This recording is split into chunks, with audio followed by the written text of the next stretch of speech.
नाटक समयसार में कर्ता कर्म क्रिया द्वार है, वहां पर जेनो काम तेनो ठाए, अर्थात जिसका कार्य है वो उसका स्वामी है, इस बात की सिद्धि की जा रही है। जैसो जो दरब ताके तैसो गुण पर जाय, समझ में आ रहा है ना? जैसो जो दरब ताके तैसो गुण पर जाय, ताही सो मिलत प मिलन काहू आन सो। जीव वस्तु चेतन करम जड़ जाति भेद,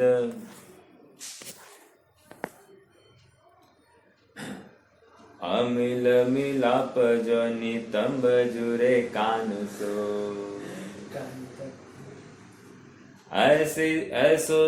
ऐसो सुविवेक जाके हृदय प्रगट भयो, ताको भ्रम गयो ज्योति मेरे भागे भान सो।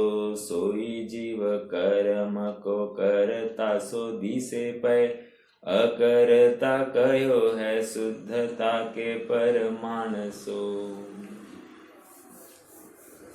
बहुत ही मार्मिक छंद है, मैं फिर से पढ़ूंगा। छंद का अपन भाव थोड़ा सा पकड़ेंगे।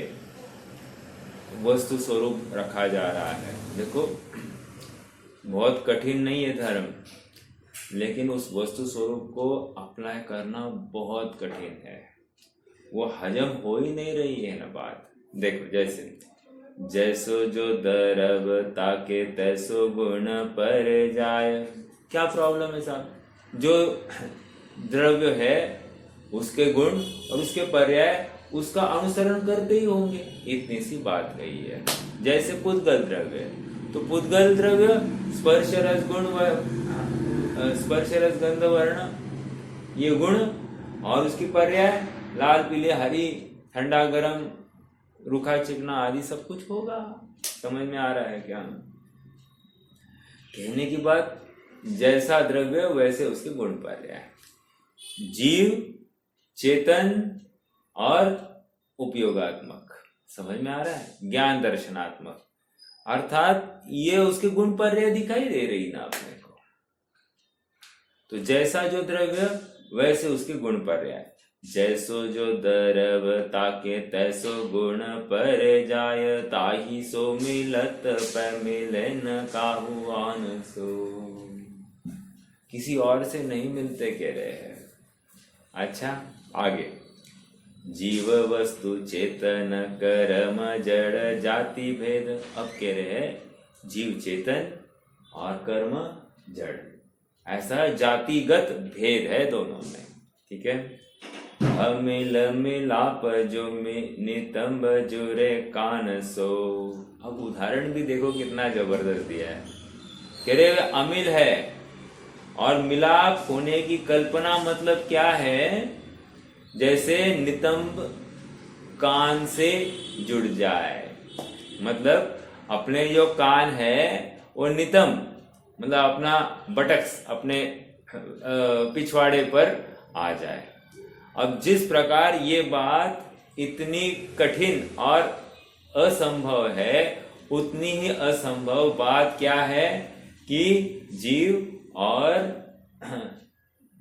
ये जड़ पुद्गल ये एक में खो जाए या एक में का कार्य करे। ओके, आगे। अब कह रहे ये समझ में आ गया? हाँ, समझ में आ गया। ऐसो सुविवेक जाके हृदय प्रगट भयो। ऐसा सुविवेक जिसके हृदय में प्रकट हो गया। ताको भ्रम गयो ज्योति मेरे भागे भान सो। कह रहे जिस प्रकार अंधकार का नाश सूर्य के एक किरण से हो जाता है, उसी प्रकार कह रहे हैं ऐसा सुविवेक के बल पर अज्ञानता का नाश हो जाता है, भ्रम हट जाता है, आकुलता घट जाती है। सोई जीव कर्म को करता सो दिसे पई। जीव कर्म का कर्ता दिख रहा है, निमित्त। ओके। अकर्ता कयो है शुद्धता के परमान सो। अकर्ता कहा है शुद्धता के परमाण सो। ये जो दो लाइन से आखिरी दो पंक्तियां, इसका भी भाव बहुत समझने योग्य है। देखो यूजुअली हम क्या कहते हैं, जीव शुद्ध है, राइट, जीव भगवान है, राइट, मैं स्वयं भगवान हूं कि नहीं? हाँ, क्यों भगवान हूं? कोई कारण दे सकता है क्या? मैं भगवान क्यों हूं? इसका कोई एक तर्क?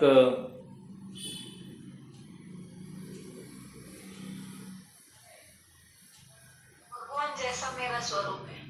भगवान जैसा मेरा स्वरूप है। ओके, एक पॉइंट और बोलिए, और प्रबल युक्ति बोलिए, प्रबल युक्ति वो तो बिल्कुल सही है, भगवान जैसा मेरा स्वरूप है, इसलिए मैं भगवान हूं क्या?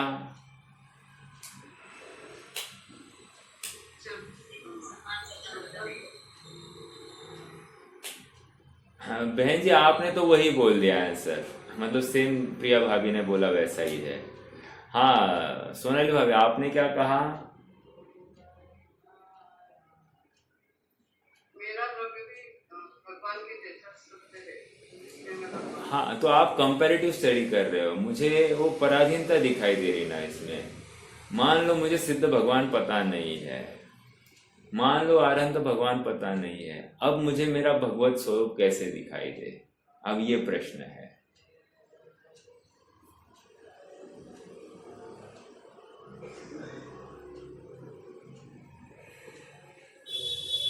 सरल बात है, देखिए, मैं अपना काम अपने से करता हूं, मेरे सारे गुण पर्याय अपने में से निकलते हैं, अर्थात मुझे अपना काम करने के लिए किसी की आवश्यकता नहीं, इसी को हम स्वयंभू कह रहे हैं, और यही मेरी भगवती ताकत है, यही मेरा भगवानपना है।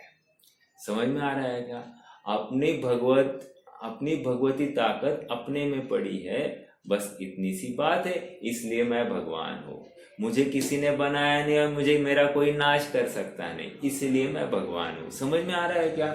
ये वस्तु स्वरूप है, मैं किसी पर पदार्थ से प्रभावित हो सकता नहीं, ये मेरी भगवती ताकत है, इसलिए मैं भगवान हूँ। आप पकड़ रहे क्या? ये अपने स्वरूप के ऊपर विश्वास बहुत कार्यकारी है। देखो आज सुबह की बात है,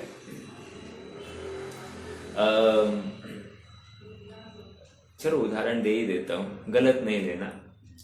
आज श्रेयांश की मम्मी थी, उन्होंने साबुन लगाती है वो, तो मैंने कहा ये साबुन बहुत गलत चीज़ है, आप मत लगाया करो। हालांकि आयुर्वेदिक साबुन है बट लगाते हैं, और वो उग्र उसकी गंध वो भी मुझे सहन नहीं होती। अब वो कैसे बना है, क्या बना है, ये सब वो जाने, मतलब कहने की बात ये है कि गलत है।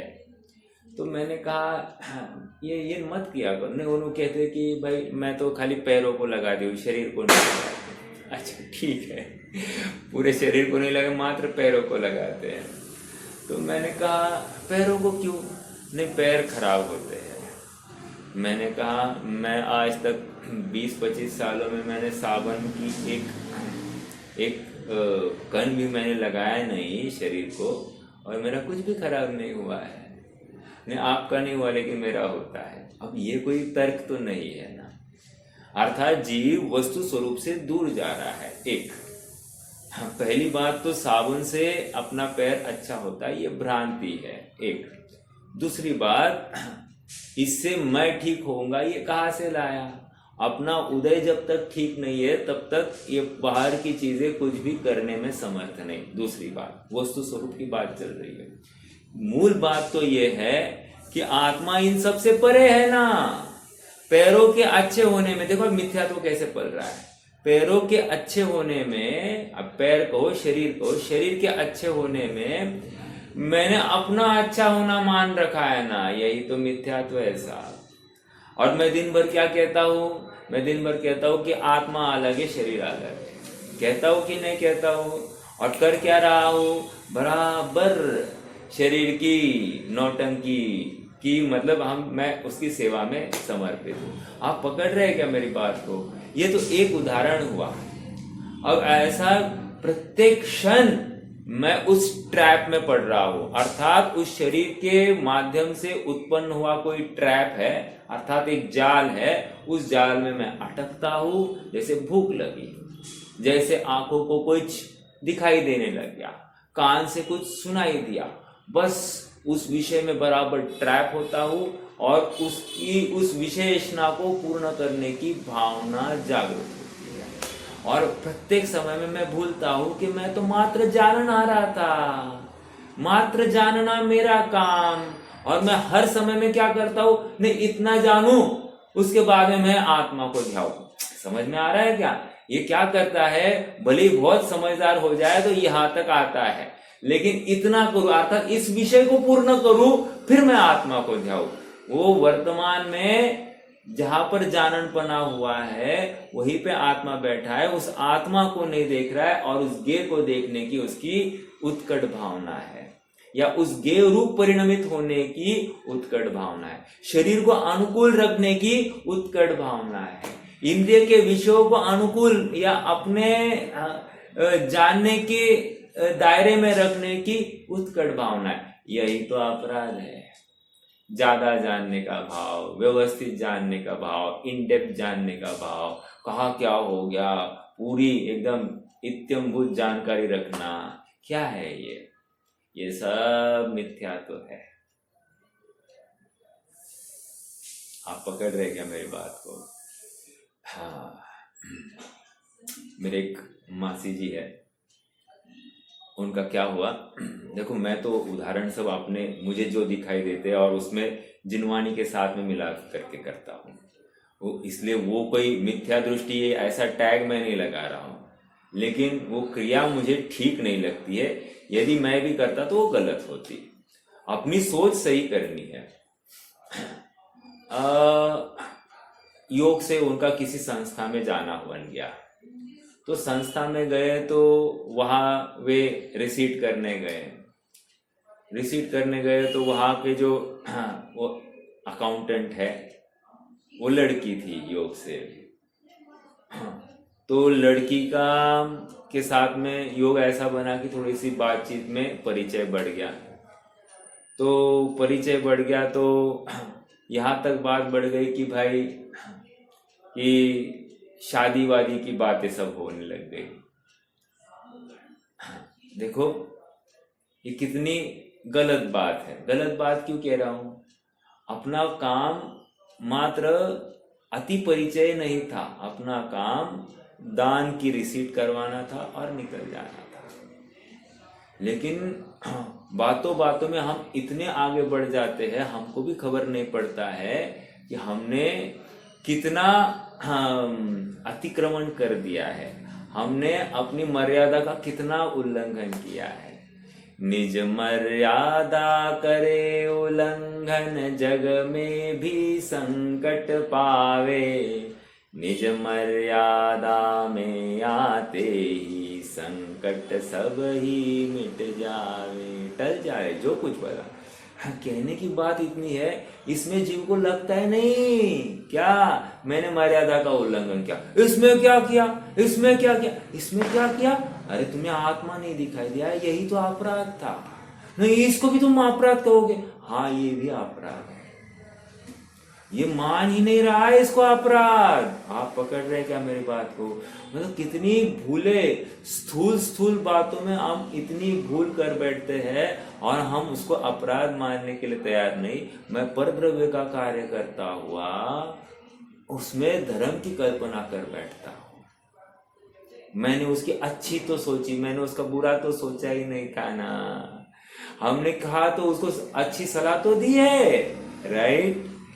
ये पर में इसी को आचार्य देव चौथी गाथा समयसार में क्या कह रहे हैं, जीव ने अनादिकाल से आज तक एक दूसरे के प्रति मात्र आचार्यत्व किया है, अर्थात वो सलाह देते रहता है फ्री ऑफ कॉस्ट, फोकट में, तू ये कर, तो ऐसा है। समझ में आ रहा है क्या? कभी ऐसा नहीं पूछेगा भाई तेरी ज्ञान वैराग्य, तेरी साधना कहाँ तक चल रही है, तो आत्म भावना भा रहा है क्या, आत्मा को भाने के लिए तुझे क्या कमी है क्या, मैं मेरी तरफ से तुझे कुछ सहकार्य कर सकता हूँ क्या। एक 2-3 दिन पहले, 2-3 दिन मतलब एक 1.5 हफ्ते 2 हफ्ते पहले मुझे सचिन जी का फ़ोन आ गया और उन्होंने सहज पूछा, कुछ कमी तो नहीं है? सुनो, मतलब तुम्हारी साधना में बाधक ऐसी कोई आकुलता का कोई प्रसंग है क्या? बस इतना सा पूछा। मैं मेरी तरफ से कुछ कर सकता हूँ क्या आपके लिए? पूछा। समझ में आ रहा है क्या?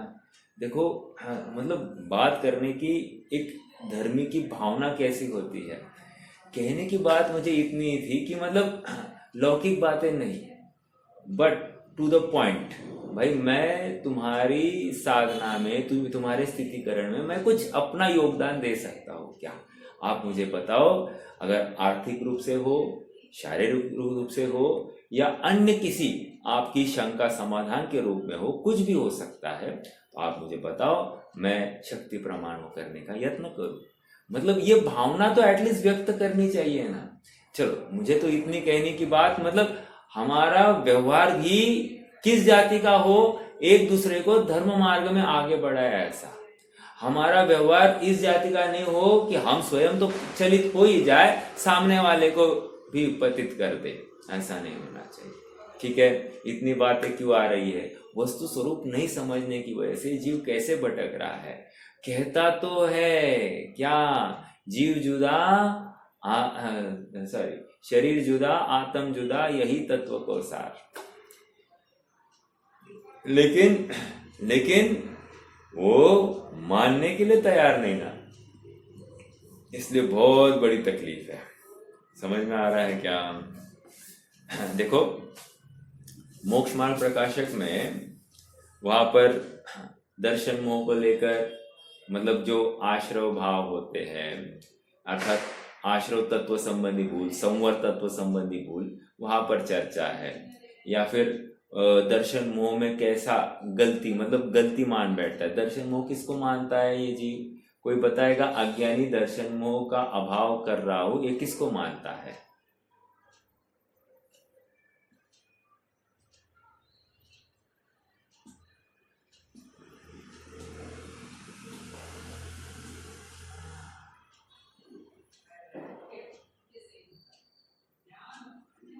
सच्चे देव शास्त्र गुरु को भजना, इसको कहता है कि दर्शन मोह का अभाव हो गया।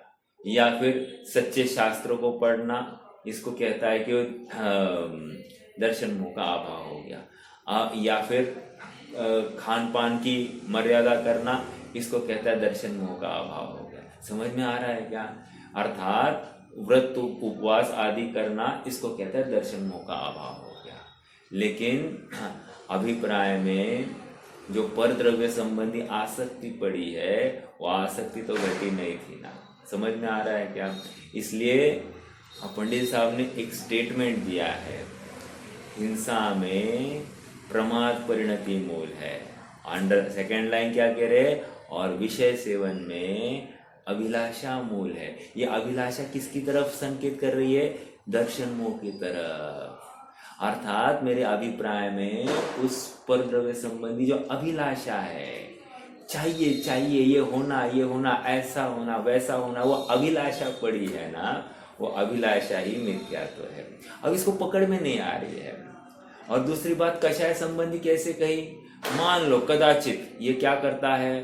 क्रोध से निवृत्त होता है, मान से निवृत्त होता है, माया से निवृत्त होता है, लोभ से निवृत्त होता है। हो सकता है क्या? बिल्कुल हो सकता है। द्रव्यलिंगी मुनि क्या हुआ है? बिल्कुल हो गया है। लेकिन सुनो, क्रोध नहीं करता हुआ भी संयोगों में इष्ट अनिष्ट कल्पना जो करता है, कह रही है कषाय संबंधी मिथ्या मान्यता है। अर्थात तुम्हारा चारित्र भी योग्य नहीं है। आप पकड़ रहे क्या? तो चारित्र भी योग्य नहीं है। जब श्रद्धा योग्य नहीं, चारित्र योग्य नहीं, तो ज्ञान काय का योग्य है? समझ में आ रहा है क्या? तो ज्ञान भी विपरीत ही है, ऐसा लगाया जाएगा। मैं इतनी बात क्यों कर रहा हूं? अर्थात अपने में छिपी हुई छोटी छोटी गलतियां, जो भ्रांतियां है, इसका भी ज्ञान कितना कितना आवश्यक है। आप पकड़ रहे हैं मेरी बात को? चलिए, आज हमको अगली गाथा में प्रवेश करना है। उसके पहले हम निष्कर्ष पढ़ेंगे पहली गाथा का, मतलब 184-85 गाथा का निष्कर्ष पढ़ेंगे और फिर अगली गाथा में प्रवेश करेंगे। आइए पेज नंबर 392 पर हूं मैं।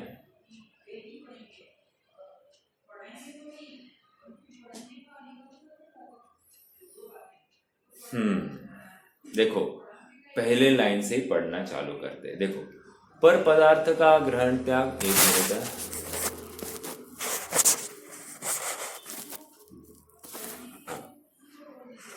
पर पदार्थ का ग्रहण त्याग कर सकता हूं, ऐसा मानने वाले को धर्म नहीं होता। पहली पॉइंट कह रहे हैं, ये किसको? हाँ, विषय सेवन में अभिलाषा बोलता है। समझ में आ रहा है क्या? ठीक है, देखो देखो एक एग्जाम्पल बताओ आपको। जैसे मैं भोजन कर रहा हूं, राइट? भोजन अनासक्ति भाव से ही, अनासक्ति मतलब क्या? रूखा सूखा षटरस वाला भोजन कर रहा हूं। ओके, अब इसमें मेरा मिथ्यात्व या मेरी कषाय कैसी छिपी हो सकती है? मान लो मुझे वो भोजन में वैसा अनिष्टपना कुछ भाषित नहीं हो रहा है। अब मेरा प्रश्न है आप सबसे कि फिर भी मेरा मिथ्यात्व बना रह सकता है क्या? और बिना रह सकता है तो कैसे बना रह सकता है? कुछ तर्क है आपके पास में। भोजन है, भोजन षटरस की त्याग वाला है। मान लो नमक नहीं है या शक्कर नहीं है, कोई एक द्रव्य नहीं है, और ऐसा भोजन मैं सेवन कर रहा हूं।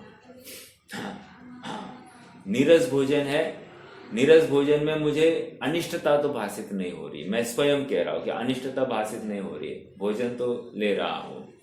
अब मेरा प्रश्न यह है कि ऐसा करते हुए भी मुझमें मिथ्या तो रह सकता है क्या?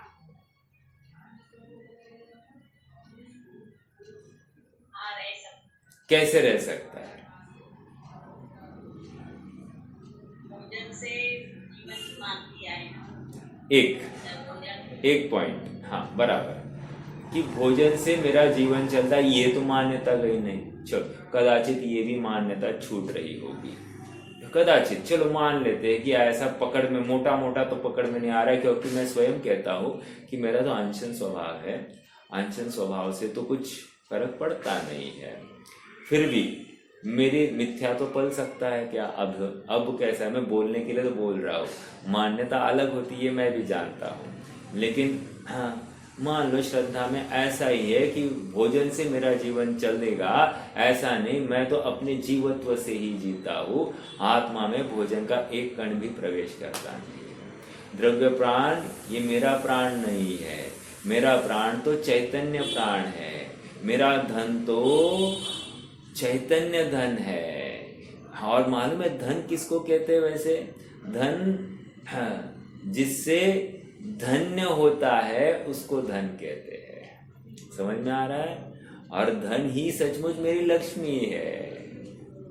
तो धनतेरस को, लक्ष्मी पूजन को, ये सब क्या है? अपने निस्वरूप की साधना है, निस्वरूप की प्राप्ति है, जिससे मैं धन्य हो, ये पर्याय, ये परिणति धन्य हो जाए, उसको कह रहे हैं धनतेरस। चलो अगली बात, मैं तो ये कह रहा हूं कि ये भोजन में नीरसता है, लेकिन उस नीरसता से मुझे कोई तकलीफ नहीं हो रही है।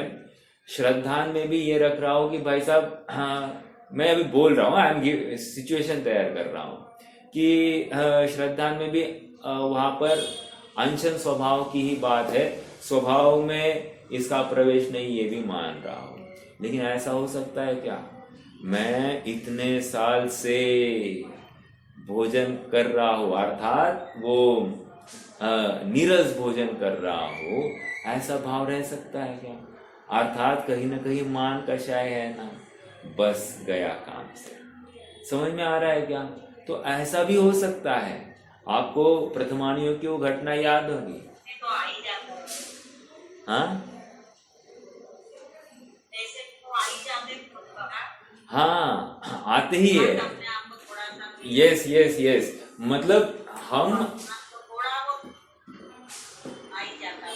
नहीं, मन में आ ही जाता है। यही तो कह रहे हैं कि इतना सा भाव भी आ जाए तो गया, स्वरूप की भावना नहीं है, यही तो समझा रहे हैं।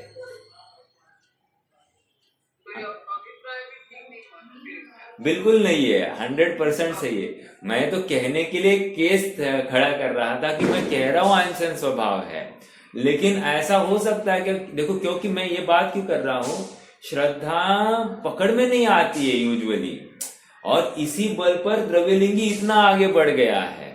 अगर पकड़ में आती तो इतना आगे नहीं जाता ना, वो इतना आगे विदाउट छल कपट का आगे बढ़ा है, इसलिए मैंने ये उदाहरण खड़ा किया है। तो ऐसा हो सकता है, इसलिए बारंबार अपने परिणामों को परखना, और उन परिणामों में वो परिणाम कहाँ खड़े हैं, स्वभाव सन्मुख खड़े हैं, स्वभाव विमुख खड़े हैं, इसी को एनालाइज करना और इमीडिएटली कहना ये गलत परिणाम है, चलो अंदर। समझ में आ रहा है क्या? ये तो एनालिसिस तो पहले हो जाए कि कौन सा सही और कौन सा गलत, क्योंकि आज तक एनालिसिस भी कर नहीं रहा है। ये तो मात्र षट आवश्यकों में एकदम शांत है, और मान लो बहुत कुछ हुआ तो विषयों में भोगों से थोड़ा सा विरक्त है, अलग हुआ है, इसमें ये संतुष्ट है। ऐसा हो रहा है ना, कितने जन ऐसे हैं। अरे थोड़ा बहुत करते हैं और उसी में धर्म बुद्धि पालकर बैठ जाते हैं, जबकि वो धर्म नहीं है। धर्म तो आत्मा का परिणाम है, अर्थात वस्तु का परिणाम है। वस्तु यथा योग्य परिणमे ये धर्म है, और वस्तु विपरीत परिणमे वो धर्म नहीं है। इतनी बात कहाँ से आ रही है? बात इतनी ही करनी है कि एक द्रव्य स्वभाव होता है और एक पर्याय स्वभाव होता है। द्रव्य स्वभाव में वो त्रिकाल भगवान है, राइट। पर्याय स्वभाव में विकृति हो सकती है, इसलिए यद्यपि मैं भगवान हूं तो भी मुझे भगवान होने की प्रेरणा क्यों दी जा रही है? क्योंकि पर्याय स्वभाव द्रव्य स्वभाव का को मैच नहीं कर रहा है, इसलिए ये प्रेरणा दी जा रही है। और तू आकुल चित्त है, तू दुखी है, ये भी तो दिखाई दे रहा है ना पर्याय में। स्वभाव बराबर है, एकदम सुख का खान है, लेकिन वो सुख स्वभाव पर्याय में रिफ्लेक्ट नहीं हो रहा है, इसलिए तुझे पर्याय में यदि वो सुख चाहिए तो तेरी दृष्टि उस द्रव्य स्वभाव की तरफ चाहिए। ये प्रेरणा देने के लिए, यद्यपि मैं भगवान हूं स्वभाव से, तो भी मुझे भगवान बनने की प्रेरणा देने के लिए ये सारा उद्यम चल रहा है।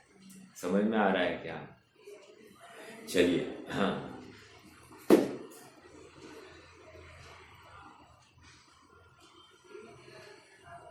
इस प्रकार शरीर कर्म इत्यादि आत्मा के साथ एक क्षेत्र में होने पर भी आत्मा, मिल रहा है ना 392 हाँ, एक क्षेत्र में होने पर भी आत्मा पर पदार्थों के ग्रहण त्याग रहित है, ऐसा निश्चित होता है। देखो ना, ये लाइन पढ़ते ही ना हमको ऐसा भाव भाषण होना इमीडिएटली कि मैं पर पदार्थ के ग्रहण त्याग से रहित हूं। मतलब मैं इस वाणी का भी करता नहीं हूँ, मैं इस आंखों के माध्यम से जो दिखाई दे रहा है ये पर पदार्थ को वो सामने पदार्थ है इसलिए देख पा रहा हूँ, ऐसा नहीं है। समझ में आ रहा है? मन है इसलिए मैं समझ पा रहा हूँ, ऐसा नहीं है। पकड़ में आ रहा है क्या? मैं ये हाथ है इसलिए हिला रहा हूँ, काम कर सकता हूँ, ऐसा नहीं है। कान है इसलिए सुन सकता हूँ, ऐसा नहीं है। तो कह रहे हैं इस प्रकार शरीर कर्म इत्यादि आत्मा के साथ एक क्षेत्र में होने पर भी आत्मा पर पदार्थों के ग्रहण त्याग रहित है। और कदाचित कम जानने में आ जाए तो कहते क्या है? कर्म का उदय है। मान लो बहुत अनुकूलता हो जाए तो हम कहेंगे पुण्य का उदय है, कर्म उदयात। समझ में आ रहा है क्या? यहाँ पर कह रहे वो अनुकूलता ना मेरे लिए साधक है और वो प्रतिकूलता ना मेरे लिए बाधक है। एक, वो अनुकूलता ना मेरे लिए दुख का कारण है और प्रतिकूलता ना मेरे लिए सुख का कारण है। दो, समझ में आ रहा है? हाँ, मतलब क्या? पर पदार्थ पर ही है वो, मतलब वो मेरे लिए कुछ भी कार्यकारी नहीं है।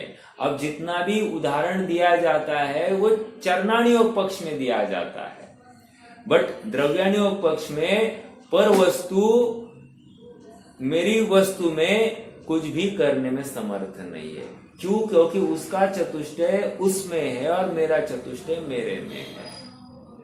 अब जब ये नक्की हुआ है तो अब मुझे पर वस्तु के कारण मेरा कुछ हो, ऐसा नहीं है। देखो, चरणानियों का काम है निमित्त का ज्ञान कराना, लेकिन हाँ, इस जीव ने भ्रम से क्या किया, निमित्त का ज्ञान करने के बजाय निमित्त का कर्ता बन गया या निमित्त को अपना कर्ता मान लिया। समझ में आया? अर्थात क्या हो गया, पर से ज्ञान होता है, पर से सुख होता है, पर से दुख होता है, ऐसा, या मैं पर को सुखी करता हूं, मैं पर को दुखी करता हूं, कर सकता हूं, मतलब जो कुछ है। तो कह रहे हैं कि ये पर का कर्ता बनता है या पर को अपना कर्ता मानता है। और हाँ, मतलब इसलिए ये भ्रांति है, इसको स्वरूप समझ में नहीं आया है, इसलिए ये दुखी है, ये अज्ञानी है। पकड़ में आ रहा है क्या? देखो आगे,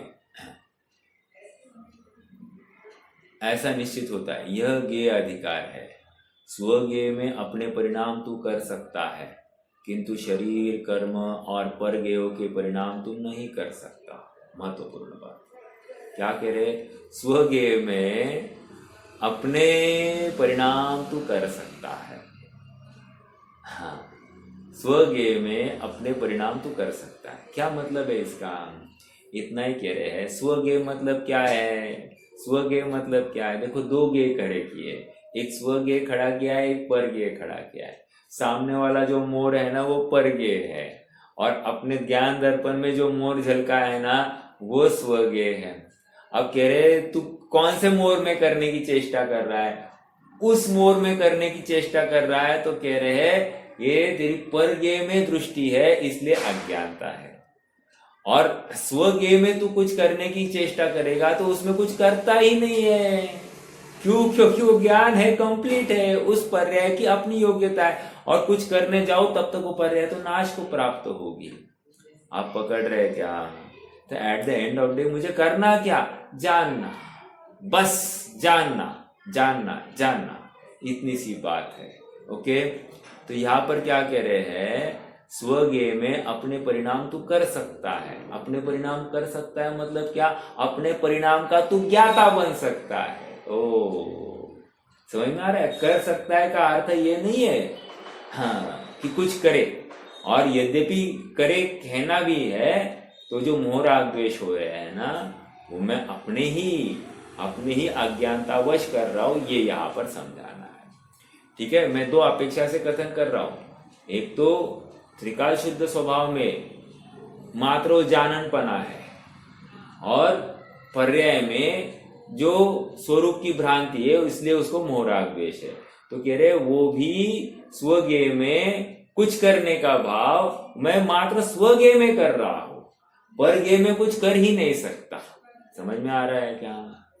हाँ, वो भ्रांतिवश मैं स्वज्ञेय में कुछ कर बैठता हूं, परज्ञेय में कुछ कर नहीं सकता, ये कहना है इसको। हाँ, कर्म आदि परज्ञेय का परिणाम तू नहीं कर सकता, किंतु यहां पर थोड़ा सा अलग रूप से भी दिया है, कर्म आदि परज्ञेयों का परिणाम। हालांकि हाँ, जीव में जो मोह राग द्वेष है वो ही उतना ही, या जो झलकन है वो स्वज्ञेय है। तो कर्म का उदय भी झलकेगा कि नहीं झलकेगा? हाँ, किसी न किसी संयोग के रूप में, तो बस, तो वो हो गया ना स्वज्ञेय। ठीक है, हाँ, आगे कर्म आदि परज्ञेयों का परिणाम तू नहीं कर सकता, इसलिए, अर्थात नहीं कर सकता मतलब उन कर्मों को मैं परिणमित नहीं कर सकता, या कर्मों का उदय आने से मैं कुछ नहीं कर सकता, उनको रोक के रखूं, ऐसा नहीं है। जो कुछ करना है मुझे अपने आत्मा में ही करना है, बस ये कह रहे हैं। ओके, हाँ, इसलिए उनका ग्रहण त्याग तुझे नहीं हो सकता। क्या कह रहे हैं? कर्मों का ग्रहण भी नहीं होता, कर्मों का त्याग भी मैं नहीं कर सकता। हाँ, आगे, अतः पर पदार्थ का ममत्व छोड़कर स्वयं की पर्याय में ममता स्वयं के कारण तुम स्वयं करते हो, ऐसा निश्चित करके स्वभाव को ममता रहित माने तो ममता छूटे और धर्म दशा प्रकट हो। देखो, सारा प्रयोजन क्या है? धर्म दशा प्रकट होने का है, अर्थात वितरागता ही धर्म। अर्थात ये उपदेश का प्रयोजन क्या है? पहली बात तो ये उपदेश देना या उपदेश सुनना ये दोनों धर्म नहीं है, एक बात तो ये नक्की करो। दूसरी बात, इस उपदेश में जो भाव आया है वो वितरागता का पोषण करने वाला है। उस भाव को अपने द्रव्य में लगाकर अपने द्रव्य को ध्यान की चेष्टा, वो वितराग भाव है और वो सच्चा धर्म होगा। समझ में आ रहा है क्या? हाँ, अज्ञानता में क्या होता है, जीव को लगता है कि बस मैंने धर्म सुन लिया, मुझे समझ में आ गया, आत्मा ऐसा, ये ऐसा, टेक्निकली सब बराबर है, ओके ओके ओके, और बस संतुष्ट। समझ में आ रहा है क्या?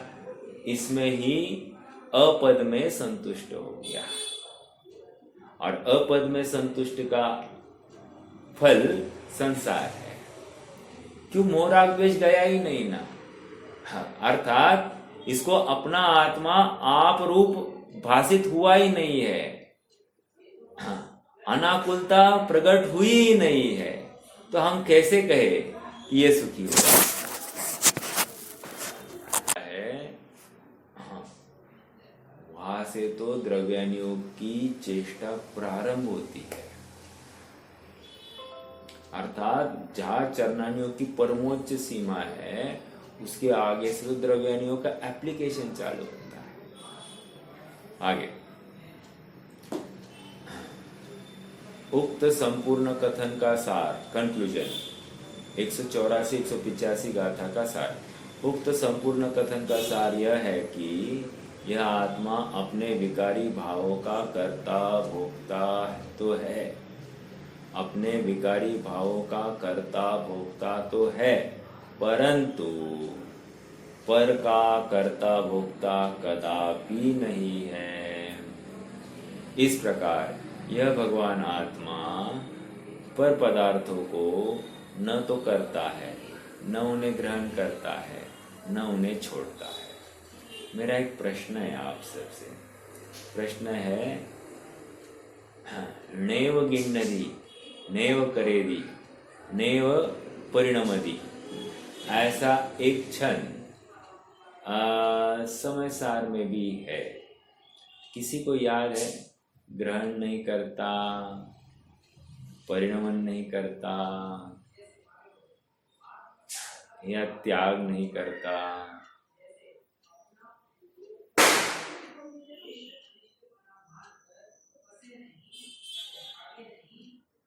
मेरे ख्याल से 76, 77, 78। हाँ, वो तो करता है, बट मेरा एक्चुअली कहीं दूसरी जगह भी हो सकता है, देखना पड़ेगा। बट वहाँ तो प्राप्य, विकार्य और निर्वृत्य ऐसे परिणामों की बात आ गई। हाँ, यहाँ तो कह रहे कि ग्रहण नहीं करता, ना उनको छोड़ता, ना उनको परिणमाता। ठीक है, अन्य कहीं होना चाहिए। चलो, मेरे ख्याल से फिर आगे सर्व विशुद्ध ज्ञान अधिकार में होगा। ठीक है, आइए अब अगली गाथा में चलते हैं। क्या कह रहे? 393। विगत गाथाओं में यह स्पष्ट हो जाने पर कि वस्तुतः यह आत्मा अपने रागादि विकारी भावों का कर्ता होने पर भी पर द्रव्यों का कर्ता नहीं है और उनके ग्रहण त्याग का भी कर्ता नहीं है।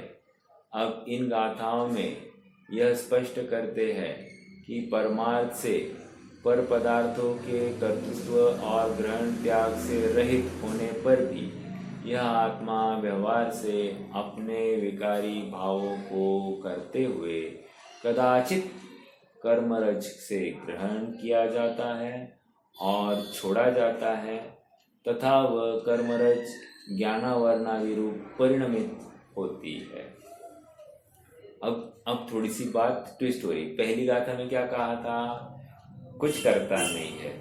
अब इस गाथा में क्या कहने वाले हैं? कदाचित, कदाचित शब्द के ऊपर गौर करना। कदाचित कर्मरज से ग्रहण किया जाता है, कदाचित कर्मरज से छोड़ा जाता है, तथा कदाचित वह कर्मरज ज्ञानावरणादि रूप परिणमित भी होता है। कौन? यह आत्मा। अब यहाँ पर इस गाथा में थोड़ा सा ट्विस्ट आ गया है, पकड़ में आ रहा है क्या? कदाचित का अर्थ समझ में आया तो सारी गाथा समझ में आएगी, कदाचित समझ में नहीं आया तो कुछ भी समझ में नहीं आया। कदाचित का अर्थ है निमित्त। निमित्त का अर्थ क्या है? अर्थात साक्षीभूत है, अर्थात उपचरित असद्भुत या अनुपचरित असद्भुत व्यवहार नए से ये सब कथन किए जाएंगे। समझ में आ रहा है क्या? असद्भुत व्यवहार के कथन की अपेक्षा यहाँ पर कदाचित ये शब्द लगाया जा रहा है। ओके, हाँ, देखो, नए समझे तो लाभ होगा, नहीं समझे तो नुकसान कुछ नहीं है। तो भी बात बहुत सरल है, समझ में आ जाएगी, बट फिर भी हाँ, थोड़ा सा भाव भाषण करने के लिए नए का ज्ञान जरूरी है। हाँ, गाथा का पाठ करेंगे।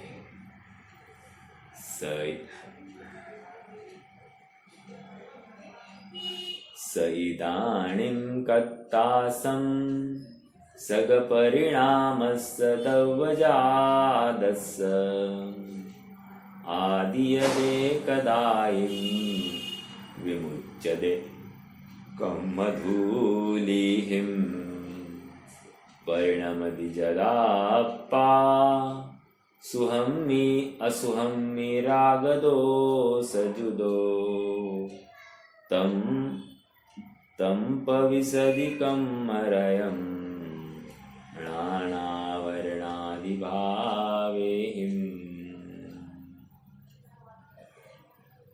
देखो क्या कह रहे हैं, चलो इसका हिंदी भी पढ़ेंगे ना पहले। भवदशा में रागादि को करता हुआ यह आत्मा रे कर्म रज से कदाचित यह ग्रहण होता छूटता। रागादियुत जब आत्मा परिणमे अशुभ शुभ भाव में तब कर्म रज से आवरित हो विविध बंधन में पड़े। क्या कह रहे हैं देखो, पहले भाव देखिए। स इदानीम आत्मा, स इदानीम कत्तासम, यह आत्मा करता है, ठीक है। सग परिणामस्य तवजादस्य, सग परिणाम स्वभावगत परिणाम, इसी को अपन शुद्ध परिणाम भी कह सकते हैं।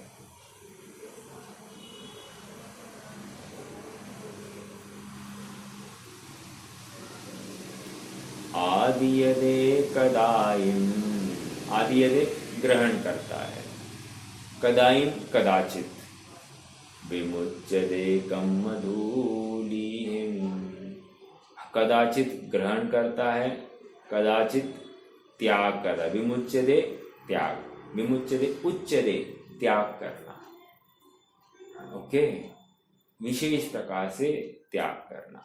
तो कदाचित विमुच्यते अर्थात कदाचित त्याग करता है, किसका? कम्मधूलिहिं, कर्मरज का त्याग करता हुआ पाया जाता है। 186 हो गए। 87 देखिए। परिणमति जदाप्पा, यदि वो आत्मा परिणमता है, कैसे परिणमता है? सुहम्मि असुहम्मि रागदोषजुदो, शुभ अशुभ भाव से परिणमित हुआ है। जुदो से युक्त, शुभ अशुभ भाव से युक्त परिणमित होने के लिए क्या करना पड़ेगा? राग द्वेष से युक्त होना पड़ेगा। अब आगे सेकेंड लाइन, तम पविशदिकं मरयम्, तो उस समय में क्या हो गया? शुभ अशुभ भाव से परिणमित हो गया आत्मा, तो क्या हो गया? कह रहे हैं उस समय में पविशदिकं मरयम्, उस समय में कर्मरज प्रवेश करता है। नाना वर्णादि भावेहिम, और वो कर्मरज प्रवेश करता हुआ इस जीव के साथ ज्ञानावर्णादि भाव से युक्त होकर एक क्षेत्रावगाह में तिष्ठता है। समझ में आया? तो यहाँ पर अब इस गाथा में ये कह रहे हैं कि ये जो शुभ अशुभ राग जो इस जीव ने किए हैं, मोह राग द्वेष के परिणाम जो किए हैं, इसकी वजह से हुआ क्या है? इसकी वजह से एकमात्र इस जीव को बंधन हो गया है, कर्मरज से युक्त हो गया है। ठीक है, ज्ञानावर्णादि से युक्त हो गया है। ठीक है, आइए भाव देखते नीचे। आत्मद्रव्य संसार अवस्था में उत्पन्न होने वाले अपने अशुद्ध परिणामों का कर्ता होता हुआ, क्या कह रहे हैं? आत्मद्रव्य संसार अवस्था में उत्पन्न होने वाले अपने अशुद्ध परिणामों का कर्ता होता हुआ कर्मरज से कदाचित ग्रहण किया जाता है, एक, और छोड़ा भी जाता है, दो। ओके, आत्मा कर्मरज से ग्रहण किया जाता है, आत्मा कर्मरज से छोड़ा भी जा रहा है, दो। ठीक है, संसारी आत्मा, और क्यों हुआ है? जीव के अशुद्ध परिणाम। वहां आ गया क्या? अशुद्ध परिणामों का कर्ता हुआ कर्मरज से कदाचित ग्रहण होता है, अर्थात स्वयं इस आत्मा के जो प्रदेश है उन प्रदेशों के साथ एक क्षेत्रावगाह संबंध। और सुनो, ये एक क्षेत्रावगाह संबंध ऐसा नहीं है जैसे अभी धर्म अधर्म आकाश काल का भी एक क्षेत्रावगाह संबंध है, लेकिन ये एक क्षेत्रावगाह संबंध संश्लेष संबंध है। समझ में आ रहा है क्या? तो इससे क्या हो गया? जैसे धर्म अधर्म आकाश काल तो वो अपना क्षेत्रांतर नहीं करेंगे, लेकिन ये कर्मरज का संबंध ऐसा है कि वे क्षेत्रांतर भी करेंगे जीव के साथ में।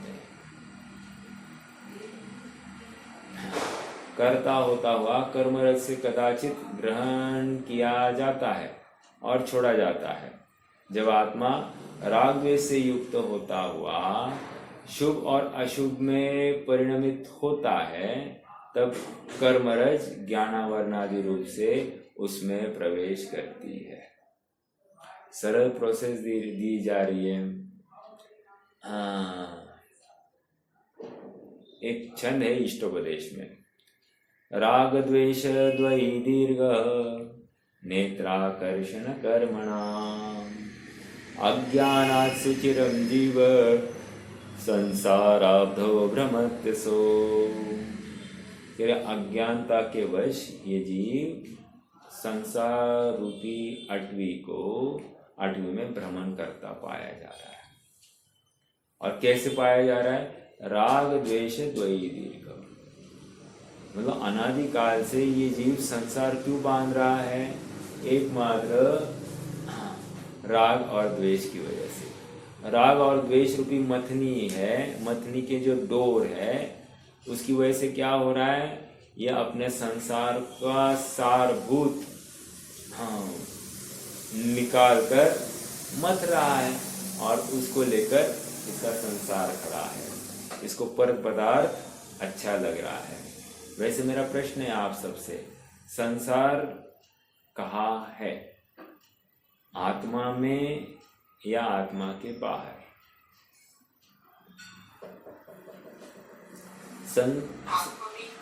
हाँ, संसार भावना।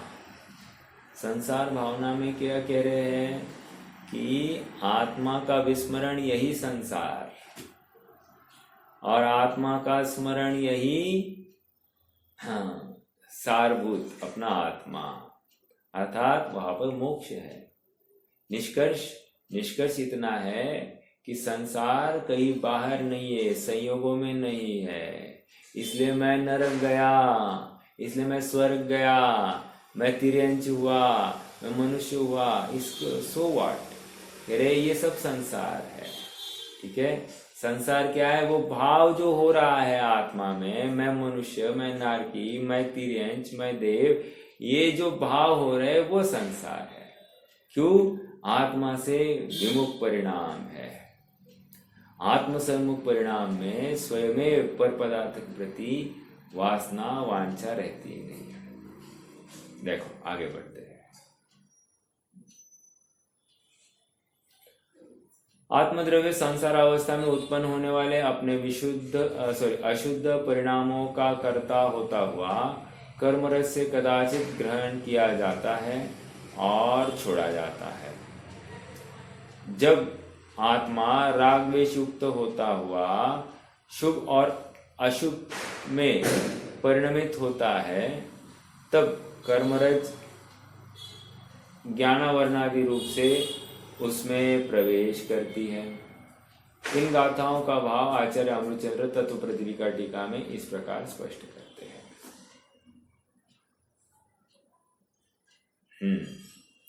पेज नंबर 394 परद्रव्य के ग्रहण त्याग से रहित होता हुआ भी संसार अवस्था में यह आत्मा परद्रव्यों के परिणाम को निमित्त मात्र करते हुए केवल स्वपरिणाम मात्र का कर्तृत्व अनुभव करता हुआ उसके इसी परिणाम को निमित्त मात्र करके कर्म परिणाम को प्राप्त होती हुई पुद्गल रज के द्वारा विशिष्ट अवगाह रूप से कदाचित ग्रहण किया जाता है और छोड़ा जाता है। क्या कह रहे हैं? किसी अपेक्षा से यह आत्मा बंधन को प्राप्त हुआ है, किसी अपेक्षा से कह रहे हैं कि आत्मा अबंध स्वभावी है। जब अबंध स्वभावी है तो द्रव्य स्वभाव का भान हो गया, लेकिन कोई सर्वथा इस द्रव्य स्वभाव को ही पर्याय स्वभाव मान बैठे तो क्या तकलीफ होगी? फिर उसको भ्रांति होगी और मिथ्यात्व में चला जाएगा। समझ में आ रहा है? आगे जिस प्रकार नए मेघजल के भूमि के संयोग में आने पर अन्य पुद्गल स्वयं विचित्रता को प्राप्त हरियाली, कुकुरमुत्ता और इंद्रगोप आदि रूप परिणमित होता है। कुकुरमुत्ता क्या होता है? इन शॉर्ट यहाँ पर कहना है कि थोड़ा सा विपरीत। कुकुरमुत्ता होगा कॉक या हेन, ठीक है। और इंद्रगोप आदि का अर्थ, इंद्रगोप क्या लेंगे भाई? कोई विशिष्ट प्राणी होगा, अर्थात दुर्दशा ही हुई है, यही बताना है। परिणमित होते हैं वो अच्छा आवाज करता है, वो क्या कुरकुर कुरकुर आवाज करता है वो नहीं, वो बरसात में होते हैं वो पैसा बोलते हैं। अच्छा, वो हो सकता है, वो इंद्रगोप हो सकता है। और कुकुरमुत्ता मुझे लगता है कि वो टुर टुर टुर आवाज करते रहता है निरंतर। हाँ, वो ऐसा ग्रास हॉपर जैसा काला काला जो ये होता है, वो आवाज करता है, उसको कुकुरमुत्ता कहते होंगे। निष्कर्ष इतना ही है कि मतलब असंगी हुआ है, तिर्यंच हुआ है। तिर्यंच तो दिखाना जरूरी है। अभी देखो कल क्या कहे आपको, ऐसी बात कर रहा हूँ, ये तो आउट ऑफ वे अभी एकदम से याद आ गई।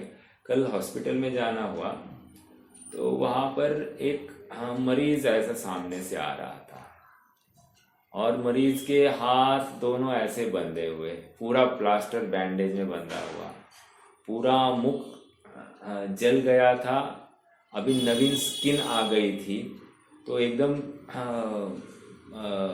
विद्रूप और डरावना सा चेहरा, और शरीर के ऊपर भी सब बर्न के दाग होंगे। अभी कैसे जला क्या मैं नहीं जानता, लेकिन मैं अंदर जाने को और वो सामने आने को, तो ऐसा अवस्था में जस्ट उसका देखना हुआ।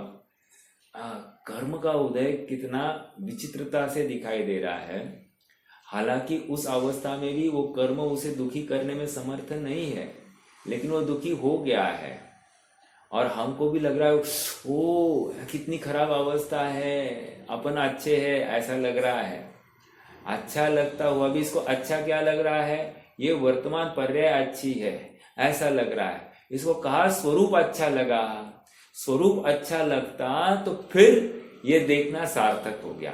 हालांकि ये जला हुआ चेहरा, शरीर, बदन जो कुछ है और एकदम व्यवस्थित चेहरा, शरीर, बदन जो कुछ है, दोनों इष्ट नहीं और अनिष्ट भी नहीं है, दोनों तो ज्ञेय ही है। केवल ज्ञान में ये दोनों ज्ञेय ही दिख रहे हैं ना। मेरा चेहरा एक और सामने वाले किसी भी व्यक्ति का जला हुआ चेहरा दो, कह रहे ये दोनों केवल ज्ञान में कैसे दिख रहे हैं? ज्ञेय मात्र ही है ना, एक जनरल फॉर्म में कह रहे हैं। हालांकि जैसे है वैसे ही दिख रहे हैं, ये बात समझ में आ रही है, बट एक कॉमन रूप से हम दोनों किस रूप में देख रहा है? ज्ञेय मात्र देख रहा है, खत्म। और ज्ञेय में क्या होता है? अपनत्व होता ही नहीं है। जब अपनत्व कहाँ है? अपने स्वरूप में होता है, अपने स्वरूप में तन्मय होता है। पर पदार्थ को नित्यंभूत जानते हुए भी पर पदार्थ को मात्र जानते रहता है, उसमें अपनत्व स्थापित नहीं होता। कहाँ से लाई बात? भेद विज्ञान कैसे करना? क्योंकि मूल प्रयोजन भेद करने का है। जो ज्ञेय दिखाई दिया है उसमें या तो इष्ट अनिष्ट कल्पना, या तो अपनत्व या परत्व की भावना ये होती ही हो रही है, और इसको लेकर ये जीव बराबर मोह राग द्वेष से युक्त होता है। समझ में आ रहा है क्या? देखो मतलब वैसे डॉक्टरों को तो डे इन डे आउट ऐसी अवस्थाएं देखकर उनको अब ये कुछ भी लगता नहीं होगा, लेकिन कोई कदाचित किसी काल में देख ले तो उसको ये विचित्रता दिखाई देती है। और जो अपनी धारणा है कि ये व्यक्ति इस रूप में ही दिखना चाहिए, वैसा नहीं दिखे तो हमको उसमें विपरीतता भाषित होती है। हालांकि वो पर्याय भी उस समय में सुंदर है, क्योंकि वस्तु स्वरूप ही सुंदर है। वो पुद्गल का ऐसा ही परिणमन है।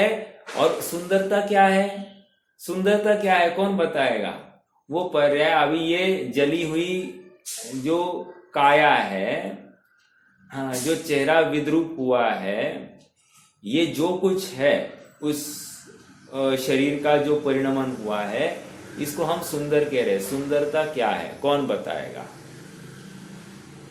जो पर्याय जिस समय में हुई है उस समय में यही सुंदरता।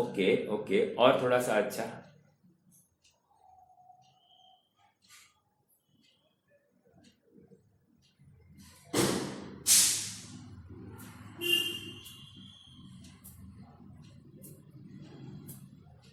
जो परमाणु है, हाँ हाँ, वो क्या?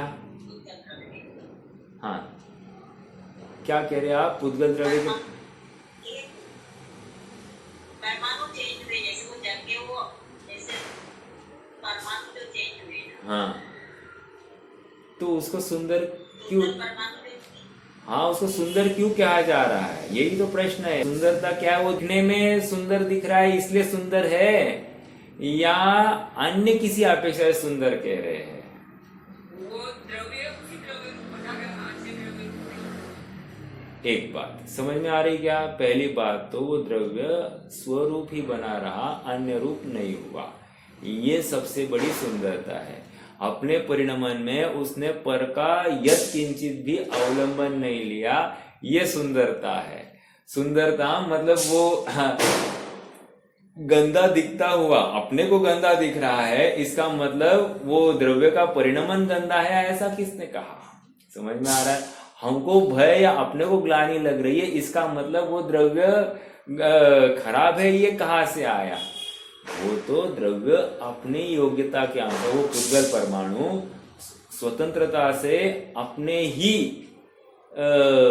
स्पर्शादि अवस्थाओं को मतलब पर्यायों को प्राप्त होता है, द्रव्य गुण पर्यायों को प्राप्त हो रहा है, यही उसकी सुंदरता है। अपने चतुष्टय में ही तिष्ठता है, चतुष्टय के बाहर पड़ता ही नहीं है, ये सुंदरता है। समझ में आ रहा है क्या? प्रत्येक द्रव्य सुंदर है ये इसलिए। हाँ, और तीसरी गाथा की टीका समय सार, वहां पर तो कह रहे हैं कि विरुद्ध तथा अविरुद्ध कार्य से वो परिणमित हो रहा है, इसलिए वो सुंदर है। विरुद्ध तथा अविरुद्ध कार्य एक दूसरे में आड़ंगा नहीं डालते, मतलब क्या कह रहे? विरुद्ध कार्य मतलब क्या? पर्याय क्रमानुसार हो रही है, और अविरुद्ध कार्य मतलब क्या? उनका तिर्यक फैलाव, अर्थात अपने अनंत गुणों से युक्त प्रत्येक समय में पाया जा रहा है द्रव्य। दो तो कह रहे ये प्रत्येक समय में ये कार्य दिखाई दे रहा है ना, इसलिए विरुद्ध तथा अविरुद्ध कार्य। इससे जगत का उपकार हो रहा है। जगत का उपकार हो रहा है मतलब क्या? अपना कार्य करने के लिए किसी अन्य की आवश्यकता नहीं। और सुनो, वो पर्याय भी जो खड़ी हुई है ना, ये महत्वपूर्ण बात रखनी थी, सुंदरता। वो पर्याय भी जो खड़ी हुई है, उस पर्याय को खड़ा होने के लिए किसी ने कोई भी सहायता की नहीं है, वो अपनी स्वयं के बल पर खड़ी हुई है, अर्थात अपनी स्वतंत्र षटकारकीय व्यवस्था के बल पर वहां पर खड़ी हुई है। समझ में आ रहा है? इसलिए वो पर्याय सुंदर है। हाँ, ये सुंदरता देखते आनी चाहिए। अब लगाओ, हर जगह पर लगाओ। क्या हुआ भैया?